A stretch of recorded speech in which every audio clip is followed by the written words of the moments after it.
Hey, good afternoon, Chris. Today we've got Chris Ailey from Honcho. Hi, Chris. Welcome to Hey, the Mark. spotlight. Thanks for being on this episode today. I'm really excited to learn a little bit more about yourself, Chris, but also a bit more about your company. So, just to give you a bit of an idea, the goal of the business spotlight is going to be for us to learn a little bit more about you, inspire the people who are thinking about getting into business themselves or starting that entrepreneurship journey. So, Chris, if you could just kick us off by telling the viewers who you are, what you do, and how long you've been doing it. Yeah, sure. Well, thanks very much for having me on, first of all. So I'm Chris. Obviously, I'm founder of a search marketing agency called Honcho. So we've been around since 2008. We're celebrating 15 years in business this year. We mainly work with sort of big brands within the retail and automotive sector.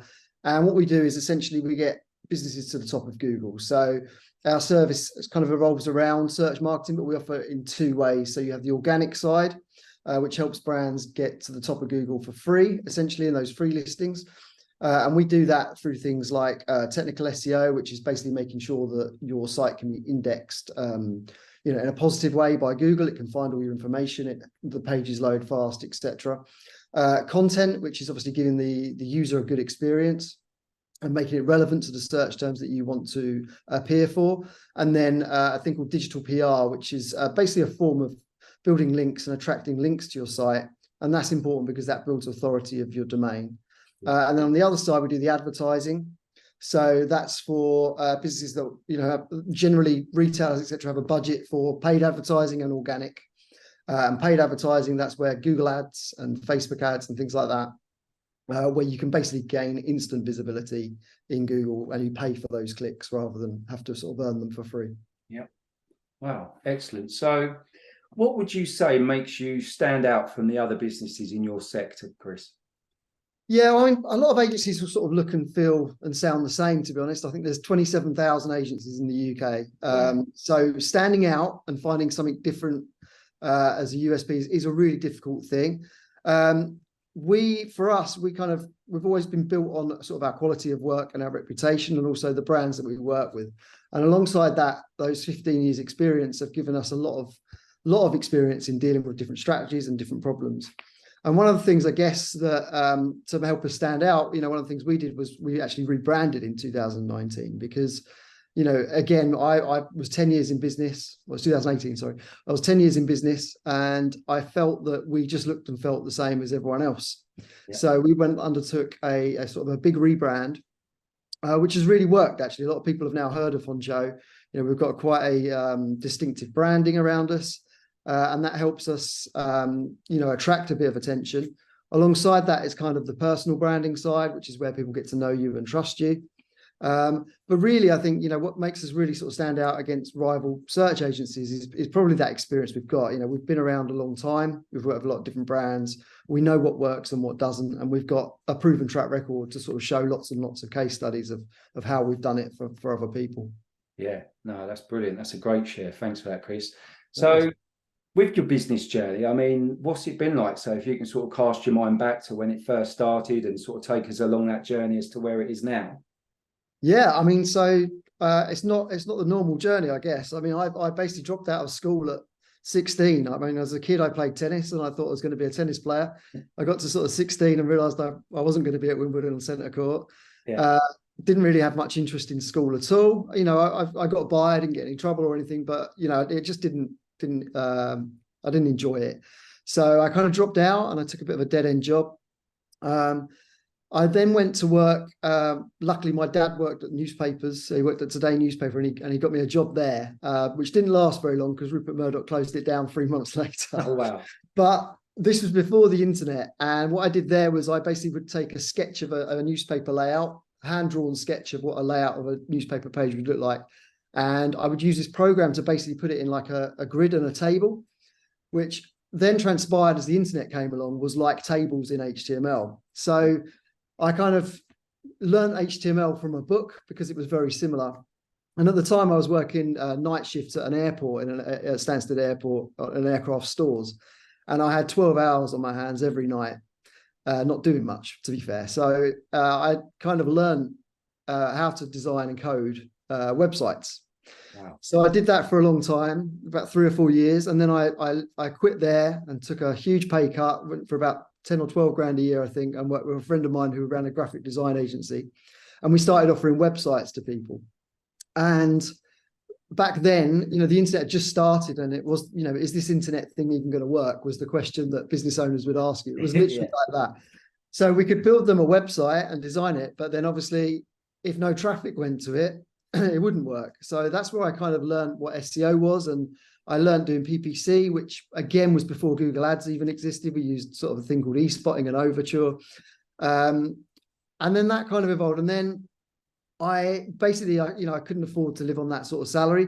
I had built a portfolio up, and I got a job interview at PC World, and I got the job. It was, the guy interviewing me was very impressed with my portfolio, and I went from 12K to over 50K a year overnight. Wow. On this amazing job, working in an amazing team, figuring out how to use the internet and e-commerce and everything else. And it was a great time, great part of my career, but PC World had never even heard of SEO. So wow. I was like, you're missing a trick here. So they gave me free reign of their site, essentially, in the end. And I got them to #1 for, laptops, computers, iPods, TVs, you name it. I built them obviously a lot of revenue and myself a great reputation within that business. From that, Currys and Dixons were part of the same group, and they wanted a piece of me. And in the end, I sort of thought, well, hang on, this is a good opportunity here. So absolutely, I took voluntary redundancy and thought I could offer this to other people. I took voluntary redundancy, and I went out on my own. I didn't have anything at the time. I came up with a crappy agency name back then, and took a chance. And luckily, my old boss also left at the same time, and she went to Mothercare and gave me the ELC SEO contract. Early Learning Centre was my first client, essentially. Wow. And I then went to work with Mothercare Group, the whole group, for about 8 years. And then, Blacks and Millets were my second client. That was someone from Currys. I won National Express, then I won ASUS. Then in 2011, we won eBay. And it's just spiraled from there, really. So, we kind of always stuck with big brands and e-commerce in particular.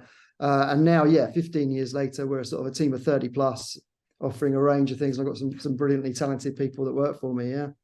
That's such an amazing story and such an amazing share. That is awesome. So kudos to you, Chris. Well done. That's phenomenal. Must feel pretty good to be where you are right now, yeah? Yeah, I mean, because, I think if I hadn't have put that effort in, it was a lot of sacrifice back then. Because like I say, I could have easily sat there and played PlayStation for 12 hours, handing out aircraft parts. But instead, I sacrificed a lot of time and days off.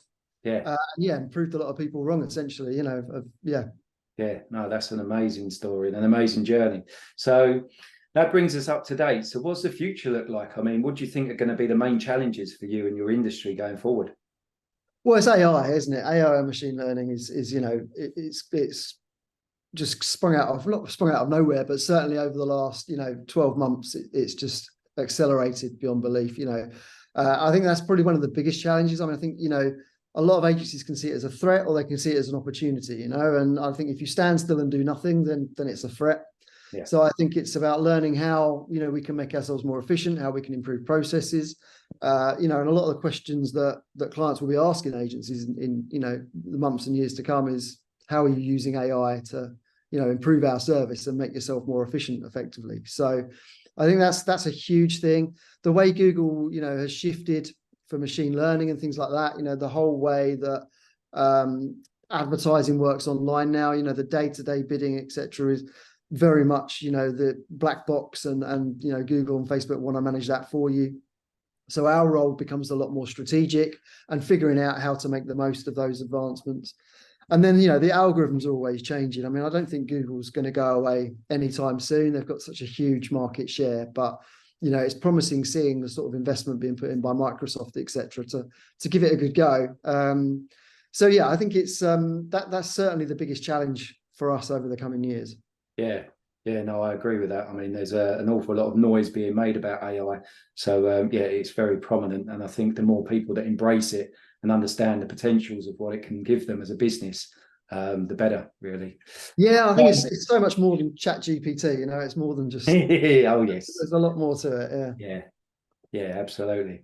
So Chris, moving on to yourself as a business owner. So what would you say has been the biggest lesson to date? I mean, you've obviously gone through quite a few there, but what would you say is the biggest lesson to date that really stands out for you?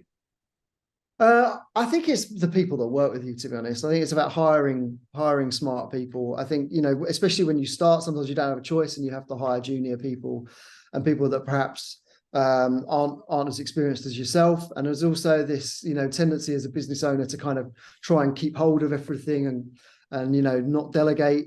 And that's the thing that's going to hold you back, quite frankly. I think it's the sooner you can bring in people that can think alongside you, that's when your business moves forward, because as the owner or the founder, your job is to move the business forward. And if you're stuck in doing the day-to-day and just keeping it ticking over, then you're more at risk of shrinking than you are of growing.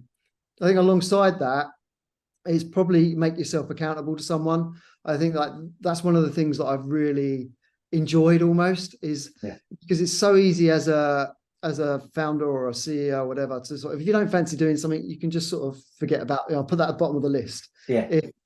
If something's not working out, you can make excuses to yourself. And I think, again, alongside having people that can work alongside you rather than under you, and making yourself accountable is what's going to push you forward. Because like I say, it's far too easy if you've got no one to report into to not do stuff, basically. Absolutely. It's such a common thing that I hear from a lot of the sort of business owners, MDs, CEOs that I speak to, that, when you're sitting at the top of that tree, as it were, things don't happen that you say to yourself you're going to get done. Then other than yourself, who are you answering to, unless you have got a board or a C-suite? So I couldn't agree with that more. And it's so easy to just put off the things that you don't necessarily want to have to deal with. And you can hide wherever you want. You're sitting at the top of the tree, right? Well, yeah, and it's like going to the gym in a way, isn't it? There's days where you don't fancy it, and it's easy to not bother showing up. But if you've got to be there, or you've got a board or a council to report into, then you have to keep things moving. Yeah, absolutely. So this is one of them questions. I love asking this question because it brings out so many different answers. But if we can, I don't know, I'm probably showing my age here. So we're going to have a DeLorean sitting outside. So for those of you old enough to remember Back to the Future, travel back in time to when Chris was 18 years old. So you've gone back in time in your DeLorean and you're there, you're talking to your 18-year-old self. So what piece of advice would you give to an 18-year-old Chris that some of the other viewers watching today can actually start and help themselves in their business journeys? I think probably just, don't give up. Like I say, at that time, I didn't have a great outlook in terms of, work, because I left school without any real qualifications. I didn't really know what career I wanted to do.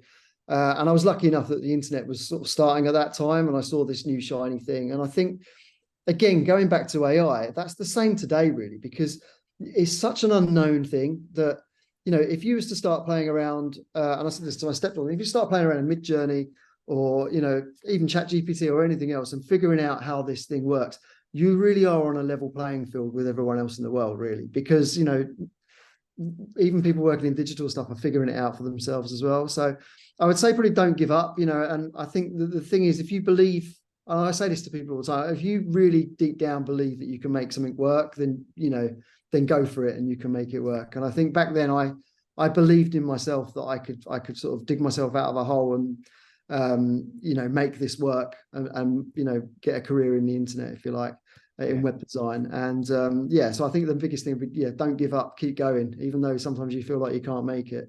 Yeah, no, that's a great piece of advice. And I think, so many people do give up on that goal, that dream, because it's tough. Anything that you set yourself up for, any sort of goal, if they say, if your goals or your dreams aren't scaring you, then they're not big enough.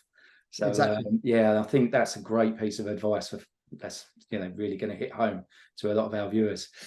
So lastly, just for those of the people watching today, for them to get hold of you, if you've got any offers or any news that you want to share with our viewers, and just a simple way that they can get hold of you, Chris, if they want to sort of like meet up for an actual coffee or sort of just have a chat with you over Zoom or something similar like this, If you've got any news that you'd like to share, or just share the sort of like best ways to contact you. Yeah, I mean, you can contact me. So I'm very active on LinkedIn, so you can find me on there quite easily. You know, always open to direct message there, as long as you're not trying to sell me anything. And on our website, really, honchosearch.com, there's more information on what we do, and you can get in touch through there. Yeah. Brilliant. That's great. Well, thanks very much for joining us today, Chris. It's been great learning some of the bits of your journey. I'm sure that lots of people are going to want to get in touch with you to find out more. So thanks very much for joining us on this episode of the Business Spotlight, Chris. So you now know a much better way to get hold of Chris on LinkedIn and on their website. So all it leaves me to say is thanks for Chris Ailey from Honcho joining us today.